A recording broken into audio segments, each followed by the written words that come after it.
Bienvenue à tous. Le 11 octobre de chaque année est célébrée Journée internationale de la fille. Cette année, l'événement est placé sous le thème « La vision des filles pour l'avenir », mais un avenir parfois brisé en raison des mariages précoces. Selon l'UNICEF, 130 millions de femmes et de filles en ont été victimes en Afrique.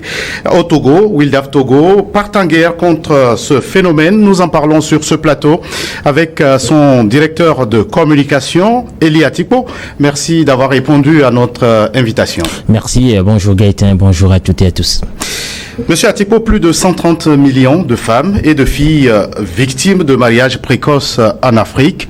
Ce sont les chiffres de l'UNICEF. Que vous inspire-t-il?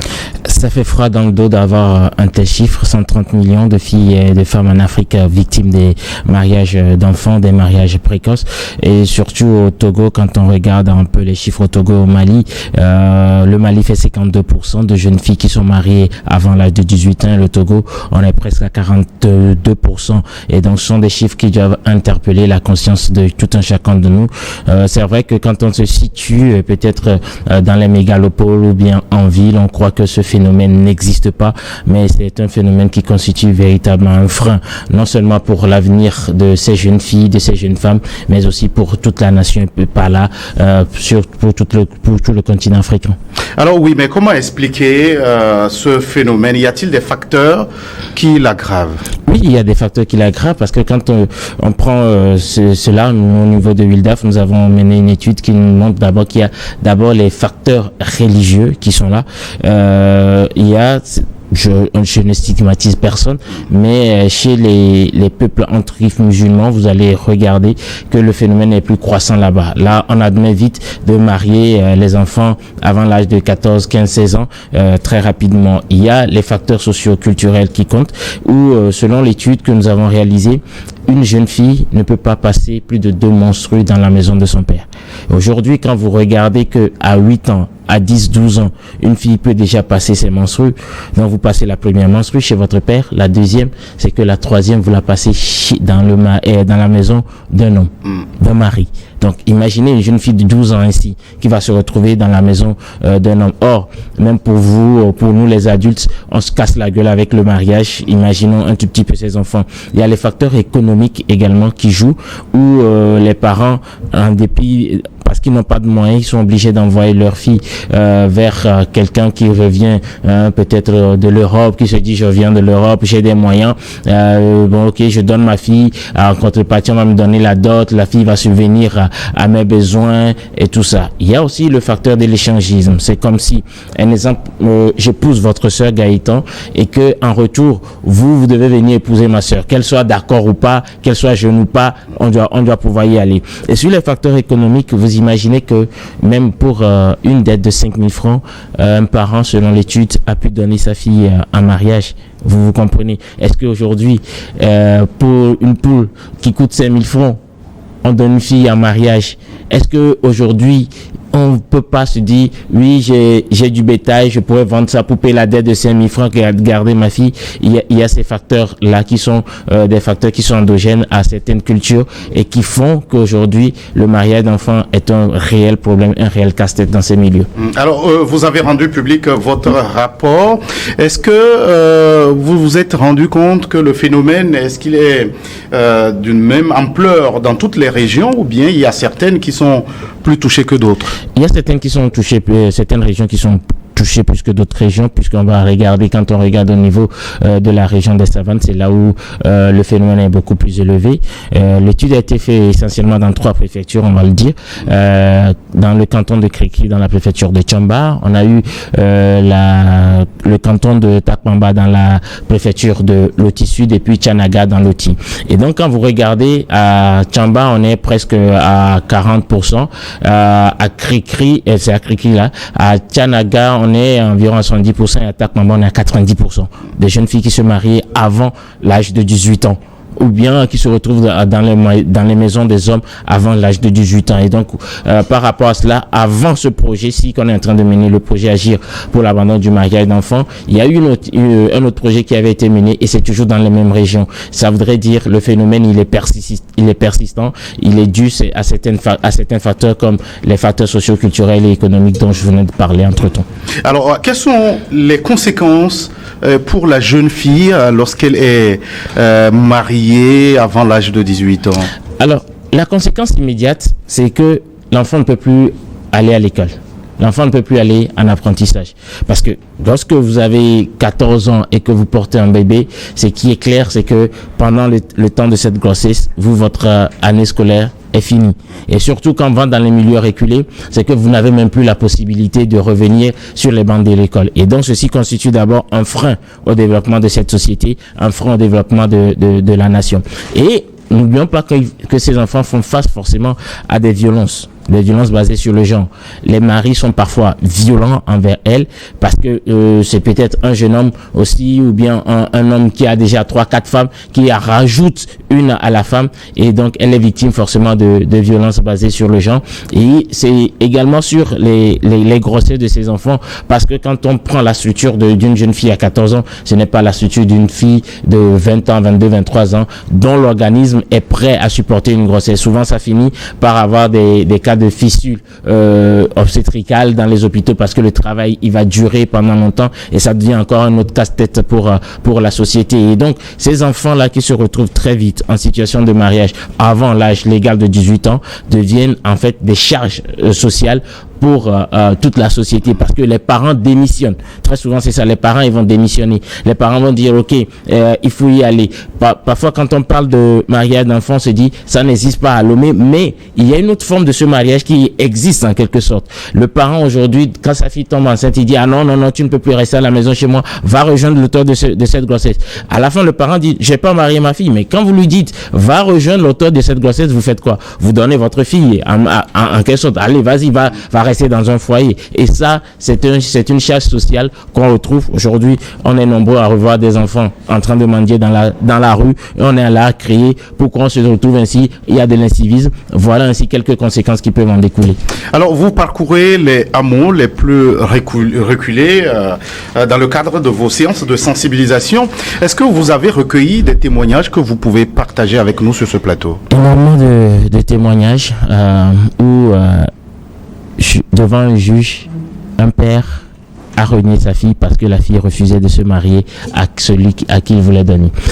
La fille en 4e, à l'âge de 15 ans, ça se trouve c'est dans la préfecture de Loti, parce que son frère est revenu du Nigeria, il a pris une femme dans une famille. Et donc en retour, on voulait donner la jeune fille en mariage. Mais elle est allée d'abord dire cela à son directeur d'école. Le directeur en a parlé avec les parents pensant que le problème était fini. Mais imaginez-vous qu'on a enlevé cette fille-là d'abord. On l'a endormie, on a fait quoi? Après, tu as dit, elle ne sait pas où elle s'est retrouvée.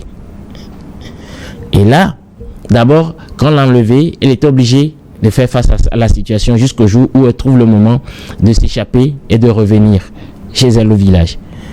Et là, on saisit une OSC, une organisation de la société civile qui fait partie du mouvement qu'on a créé autour de ce mariage d'enfants, c'est-à-dire enfants, pas épouses, elles sont des enfants, elles ne sont pas des épouses, qu'on a saisi à Mango, qui est allé au commissariat avec l'enfant, mais on a appelé le papa dit, si elle refuse de se marier avec l'homme, c'est qu'elle n'est plus sa fille.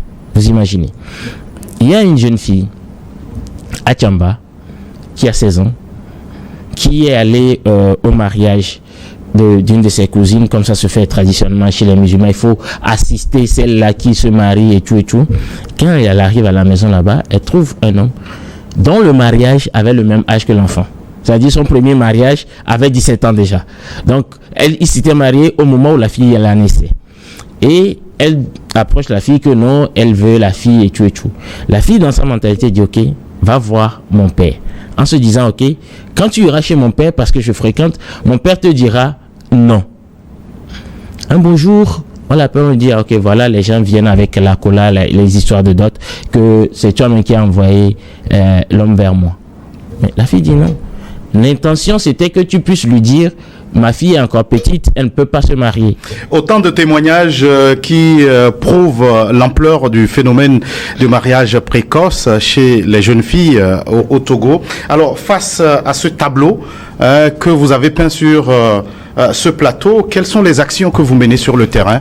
Alors, sur le terrain, nous avons par exemple mené des dialogues intergénérationnels, que ce soit à Mango, à Tchamba, où on a réuni les leaders religieux, les leaders traditionnels, les leaders de ces milieux, pour discuter, pour que même puissent relever ce qui cause ce phénomène à leur niveau, et ainsi aborder les solutions. Et donc, dans ces milieux, les chefs traditionnels, c'est sur ces 3 cantons, les chefs traditionnels, les leaders religieux, tout cela qu'on a rassemblé, ils ont créé des comités d'éveil pour pouvoir lutter contre ce phénomène, mais surtout à abandonner deux normes traditionnelles qui favorisent le mariage d'enfants au niveau de ces régions. Donc nous continuons par faire des sensibilisations. Comme je vous l'avais dit, c'est plusieurs organisations qui sont sur l'étendue du territoire qui travaillent avec nous sur ce projet afin d'arriver à abandonner les mariages d'enfants. Et donc nous maintenons toujours les sensibilisations. Par exemple, le mercredi prochain à Takpamé, il y aura un dialogue communautaire par rapport à ce cas. Et donc,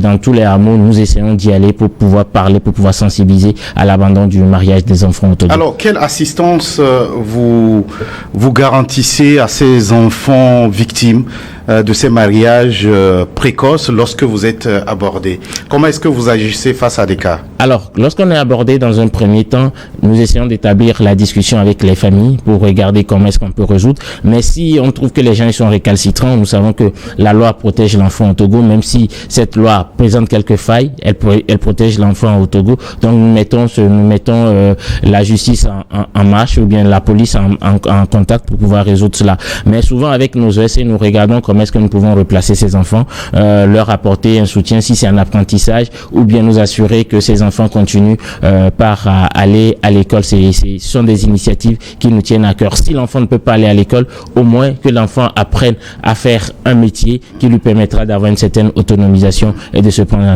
en charge après. Alors, quel écho votre message a-t-il dans les communautés vers lesquelles vous allez? Alors, partout où nous sommes allés, nous avons constaté que d'abord, à un moment donné, il y avait une autre appréhension du mariage d'enfants et ce phénomène.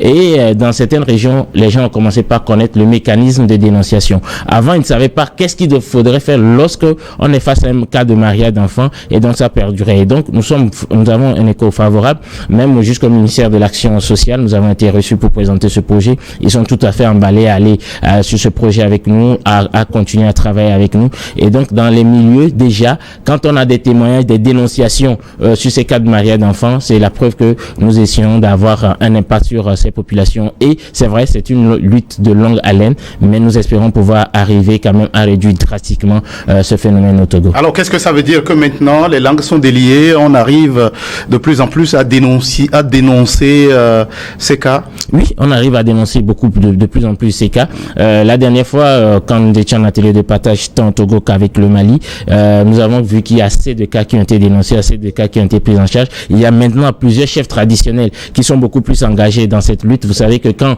vous êtes chez nous ici en Afrique, c'est beaucoup plus les chefs traditionnels qui gèrent ces genres de milieux, et ils commencent par bloquer ces genres de choses. Ils interpellent maintenant les leaders religieux par rapport à cette pratique, et je crois que les langues commencent par se délier et les gens comprennent le bien fondé de ces actions. Vous avez mentionné à l'instant quelques failles que vous notez au niveau du cadre juridique. Est-ce que vous sentez la nécessité de le revoir? Est-ce que c'est ça votre plaidoyer?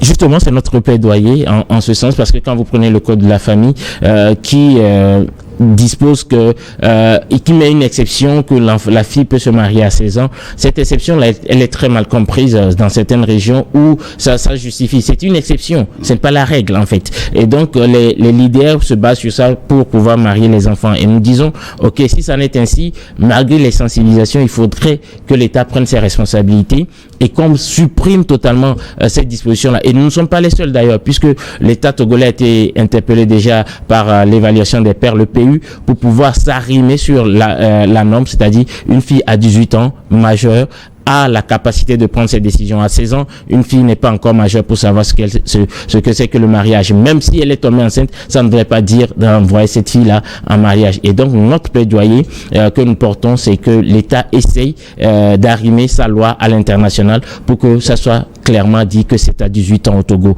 Au Mali, tenez-vous bien, c'est encore à 14 ans. Et donc, vous pensez que, vous voyez que c'est encore très lourd. Nous devons travailler dans chaque pays et surtout au Togo pour que la loi passe à 18 ans, ou alors que si dans un mariage traditionnel, l'imam, le prêtre ou qui veut faire un mariage traditionnel, qu'il s'assure que derrière, il a la naissance de la fille, il a tous les papiers de la fille qui garantissent, il a mené une enquête qui garantit que cette jeune fille qui se marie aujourd'hui a 18 ans.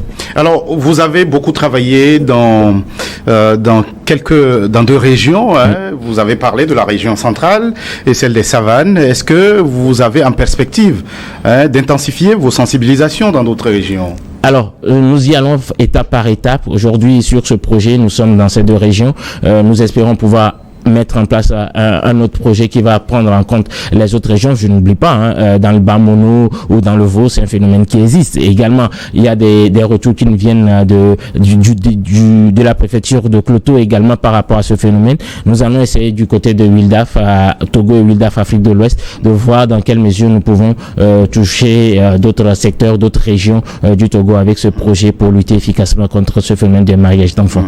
Alors, vous partagez vos expériences avec d'autres pays. Vous avez cité le cas du Mali notamment. Est-ce que les causes sont les mêmes? Est-ce que ce sont les mêmes réalités?